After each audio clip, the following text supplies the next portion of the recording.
Hello students, welcome back to my channel. Student, इस video में हम क्लास 12 केमिस्ट्री के 5 महत्वपूर्ण अभिक्रियाओं को पढ़ेंगे जो कि आपके बोर्ड एग्जाम में पूछे जा सकते हैं। देखिए, अगर आप 12th में और आपको बोर्ड एग्जाम देना है तो आपको पता है कि आपके 12th केमिस्ट्री के पेपर में इंपॉर्टेंट रिएक्शंस पूछे जाते हैं, यानी कि महत्वपूर्ण अभिक्रियाएं। क्योंकि आपको पता है जो केमिस्ट्री है वो रिएक्शंस उसमें तो होंगे ही, क्योंकि केमिस्ट्री है। ठीक है, तो ऐसे में इस वीडियो में मैं आपको 5 महत्वपूर्ण रिएक्शंस यानी कि 5 महत्वपूर्ण अभिक्रियाओं को बताऊंगा जो कि अब तक आपके बोर्ड एग्जाम में कई बार पूछे जा चुके हैं।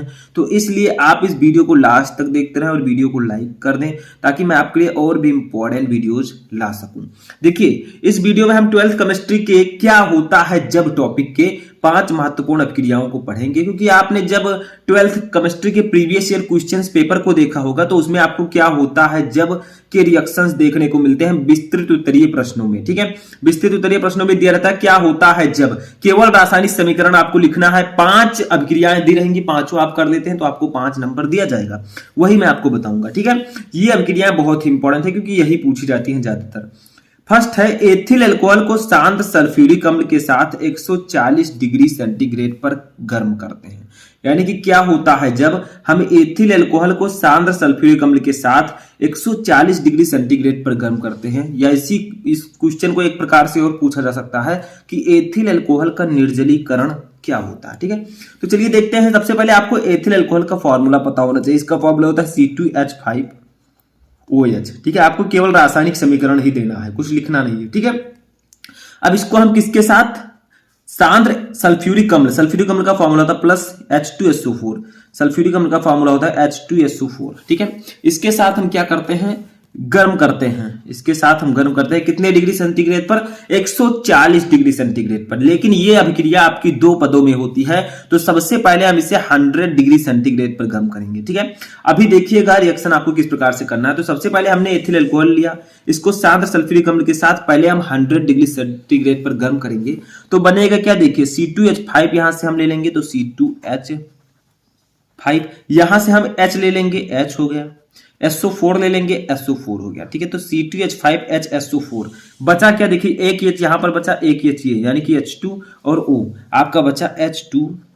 ठीक है, तो आप लोग कह सकते हैं कि जब हम एथिल अल्कोहल को शांत सल्फ्यूरिक अम्ल के साथ 100 डिग्री सेंटीग्रेड पर गर्म करते हैं तो एथिल बाई सल्फेट बनता है, या फिर आप इसे एथिल हाइड्रोजन सल्फेट भी कह सकते हैं। ठीक है, नाम आप लोगों को अभी देखिए, ये रिएक्शन एक और पद में होगी। अब हम क्या करेंगे, जो हमारा C2H5HSO4 है, ठीक है, दूसरा पद होगा इसका C2H5HSO4।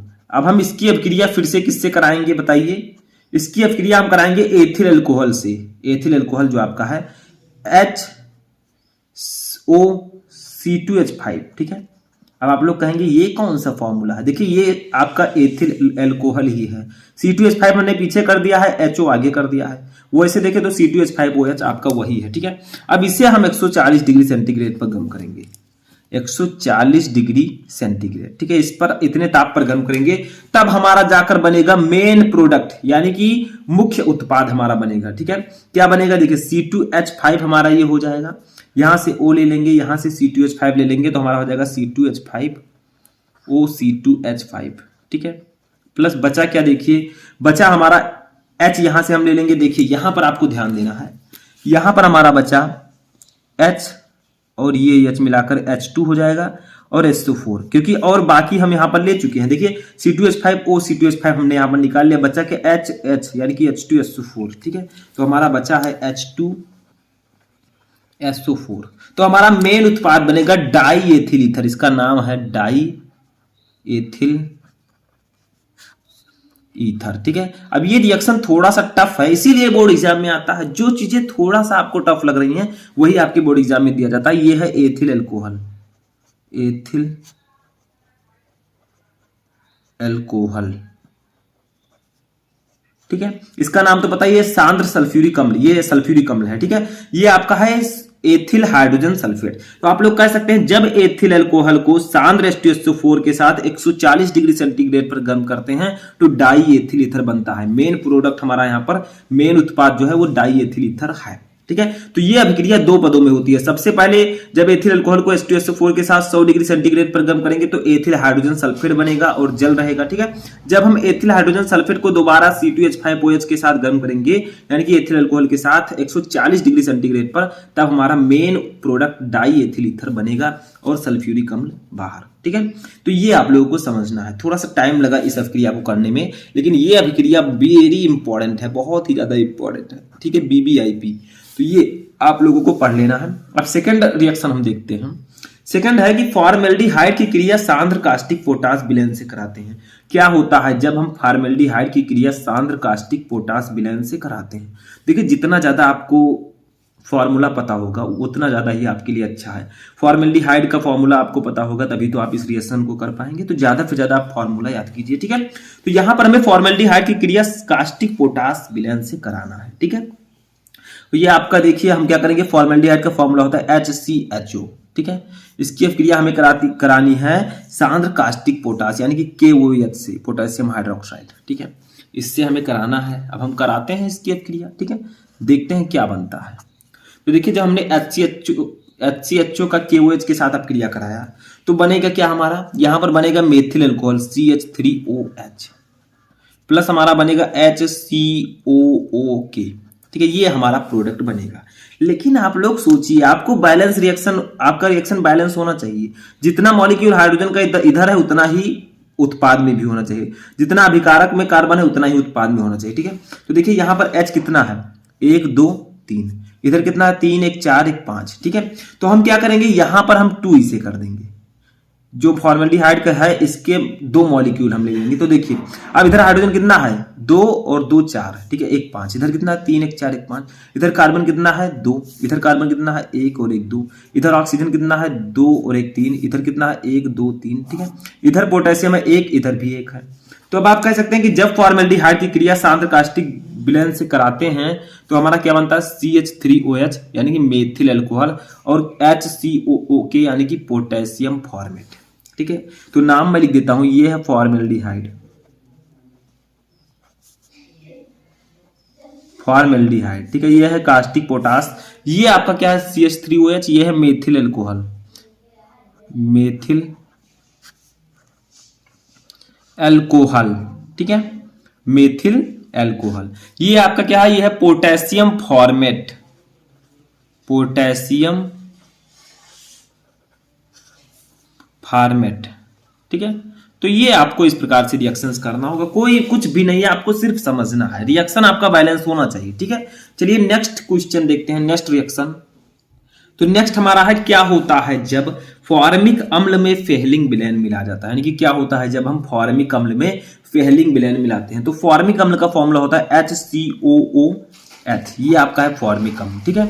इसमें हम क्या मिलाएंगे, फेहलिंग विलयन, फेहलिंग विलयन का फॉर्मूला होता है CuO, ठीक है। ये फेहलिंग विलयन है। जब हम इनको मिलाएंगे फॉर्मिक अम्ल में फेहलिंग विलयन तो हमारा बनेगा क्या, देखिए हमारा बनेगा Cu2O plus CO2 plus H2O, ये हमारा बन जाएगा। बट ये रिएक्शन अभी आपका बैलेंस नहीं है। देखिए इधर Cu कितना है, 1 है, इधर 2 है, तो हम क्या करेंगे यहाँ पर 2 से 2 मॉलिक्यूल ले लेंगे। अब देखिए Cu 2 हमारा है, ऑक्सीजन कितना है 2 और 2 4, इधर कितना 1 2 1 3 1 4, हाइड्रोजन कितना 1 और 1 2, इधर भी 2 है, ठीक है। अब ये हमारा रिएक्शन बैलेंस है। तो आप कह सकते हैं कि जब फॉर्मिक अम्ल में फेहलिंग विलयन मिलाया जाता है तो Cu2O बनता है। Cu2O क्या है, क्यूप्रस ऑक्साइड, ठीक है। ये क्या है, क्यूप्रस ऑक्साइड, तो हम लिखेंगे क्यूप्रस ऑक्साइड, ठीक है। और CO2 तो आपको पता ही है, कार्बन डाइऑक्साइड, H2O है जल। ये क्या है, HCOOH, ये है फॉर्मिक अम्ल, फॉर्मिक अम्ल, ठीक है। ये क्या है आपका CuO, फेहलिंग विलयन, फेहलिंग विलयन, ठीक है। सिंपल सा है, सिर्फ आपको समझना है, ठीक है। तो जब हम फॉर्मिक अम्ल में फेहलिंग विलयन मिलाते हैं तो क्यूप्रस ऑक्साइड बनता है, कार्बन डाइऑक्साइड और जल बनता है, ठीक है। चलिए नेक्स्ट रिएक्शन देखते हैं। तो नेक्स्ट रिएक्शन हमारा है क्या होता है जब बेंजल्डिहाइड को सांद्र NaOH के साथ अभिकृत करते हैं, यानी कि बेंजल्डिहाइड की अभिक्रिया सांद्र NaOH से कराते हैं। तो बेंजल्डिहाइड का फॉर्मूला तो आपको पता चल गया होगा, क्या होता है बताइए, बेंजीन C6H5CHO। CHO क्या है, एल्डिहाइड ग्रुप का क्रियात्मक समूह, तो CHO, ठीक है, ये है बेंजल्डिहाइड। इसकी अभिक्रिया हमें करानी है NaOH से, ठीक है, कराते हैं। चलिए करा दिया हमने अभिक्रिया, बना क्या, देखिए क्या बनेगा, ठीक है। यहां पर बनेगा आपका C6H5CH2OH, ठीक है, और बनेगा आपका C6H5COONA, ठीक है, COONA। तो ये हमारा बन जाएगा, यानी कि जब हम बेंजल्डिहाइड को सोडियम हाइड्रोक्साइड के साथ अभिक्रिया कराएंगे सांद्र NaOH के साथ, तो हमारा ये बनेगा C6H5CH2OH यानी कि बेंजिल अल्कोहल, और हमारा बनेगा C6H5COONA यानी कि सोडियम बेंजोएट, ठीक है। लेकिन अभी ये रिएक्शन आपका बैलेंस नहीं है, क्यों, क्योंकि देखिए इधर C6H5 सिर्फ एक है, इधर कितना है, एक और एक दो है। तो हम क्या करेंगे, C6H5 इसके आगे दो लगा देंगे। अब ये हमारा जो बेंजल्डिहाइड था, इसके दो मॉलिक्यूल हमने ले लिए। अब देखिए C6H5 हमारा इधर भी दो है, इधर भी, यानी कि हमें कार्बन की गिनती करनी है। देखिए कार्बन कितना है, 6, कार्बन 6 दूनी 12 और 1 12 2 14, ठीक है। इधर कितना है, 6 1 7 6 13 1 14, ठीक है। इधर हाइड्रोजन कितना है, 5 दूनी 10 2 12 1 13। इधर कितना है, 5 2 7 1 8 5 13, ठीक है। इधर कार्बन कितना है, 2, सॉरी कार्बन तो हो गया हमारा, हाइड्रोजन भी हो गया, ऑक्सीजन कितना है, इधर 2 1 3, इधर कितना है, 1 2 3, ठीक है। तो हमारा ये रिएक्शन बैलेंस है। नाम हम लिख देते हैं, ये है बेंजल्डिहाइड, बेंजल्डिहाइड, ठीक है। ये हमारा है बेंजिल अल्कोहल, बेंजिल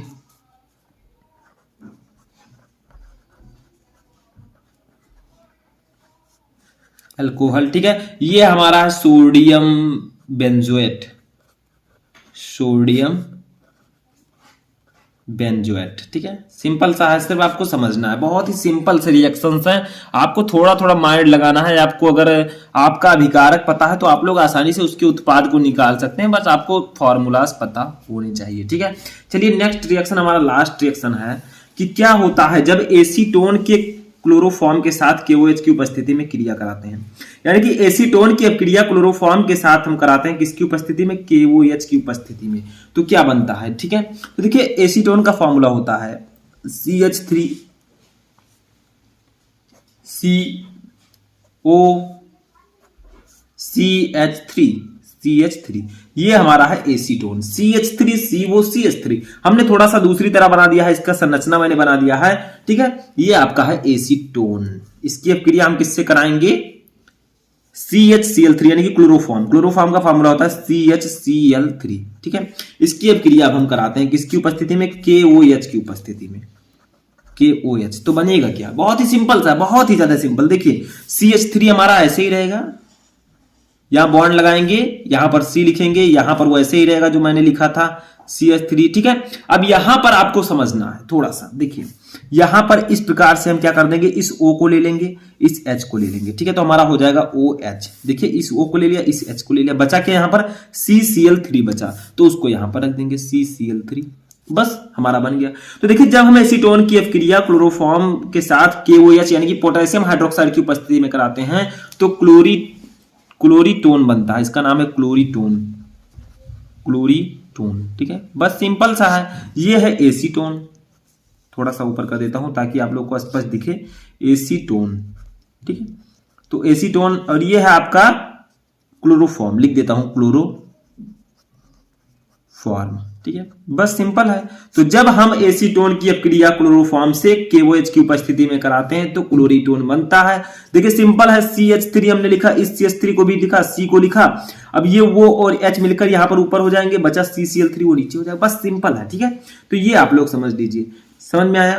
तो यही 5 मोस्ट इंपॉर्टेंट रिएक्शन थे जो मैंने आपको इस वीडियो में बताया। आई होप कि आपको ये पांचों रिएक्शन अच्छे से समझ में आ चुके होंगे। कैसा लगा आपको ये वीडियो, कमेंट बॉक्स में बताएं, और ये भी बताएं कि इन 5 क्वेश्चन में से कितने क्वेश्चन आपको पहले से पता थे। अगर आप लोग चाहते हैं कि मैं इसी तरह और भी इंपॉर्टेंट क्वेश्चन, इंपॉर्टेंट वीडियोज लेकर आऊं, तो इस चैनल को सब्सक्राइब करके बेल आइकन प्रेस कर दें ताकि सभी इंपॉर्टेंट वीडियो आपको टाइम से मिलते रहें।